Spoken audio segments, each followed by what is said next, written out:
പരീക്ഷയുടെ സമയത്തുണ്ടാകുന്ന കുട്ടികളുടെ ബുദ്ധിമുട്ട് അഡ്രസ്സ് ചെയ്യാനായിട്ട് പരീക്ഷാ സമയത്തല്ല പോകേണ്ടത്. അതിന് മുമ്പേ ചെയ്യേണ്ട കാര്യമാണ്. കുട്ടികൾക്ക് അറ്റൻഷൻ കിട്ടുന്നില്ല അല്ലെങ്കിൽ അറ്റൻഡ് ചെയ്യാൻ പറ്റുന്നില്ലെന്നുണ്ടെങ്കിൽ ഡെഫിനറ്റ്ലി അതിൻ്റെ അണ്ടർലൈൻ എന്താണ് പ്രശ്നം. ചില കുട്ടികൾക്ക് ജെനുവിനായിട്ട് അറ്റൻഷൻ കുറവുള്ള കുട്ടികളുണ്ട്. അതിനെ നമ്മൾ അറ്റൻഷൻ ഡെഫിസിറ്റ് എന്ന് തന്നെ പറയും. ചിലപ്പോൾ അത് attention deficit hyper activity disorder എന്ന് പറയുന്നതിൻ്റെ കൂടെയായിട്ട് അറ്റൻഷൻ മാത്രം കൂടുതൽ പ്രോബ്ലമായിട്ട് വരാം.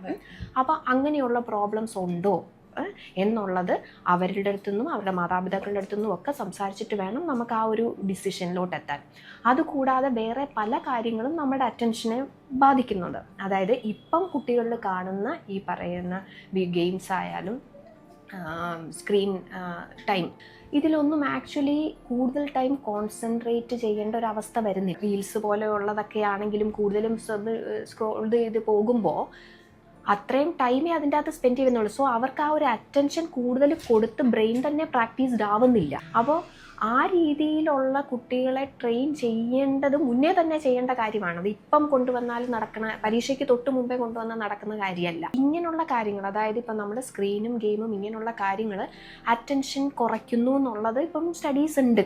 അതേസമയം അറ്റൻഷൻ കൂട്ടാനുള്ള കമ്പ്യൂട്ടർ ഗെയിംസും ഒക്കെ ഉണ്ട്. അപ്പോൾ അതിലും നമുക്ക് വേണമെന്നുണ്ടെങ്കിൽ നോക്കാം, പ്രാക്ടീസ് ചെയ്യാം.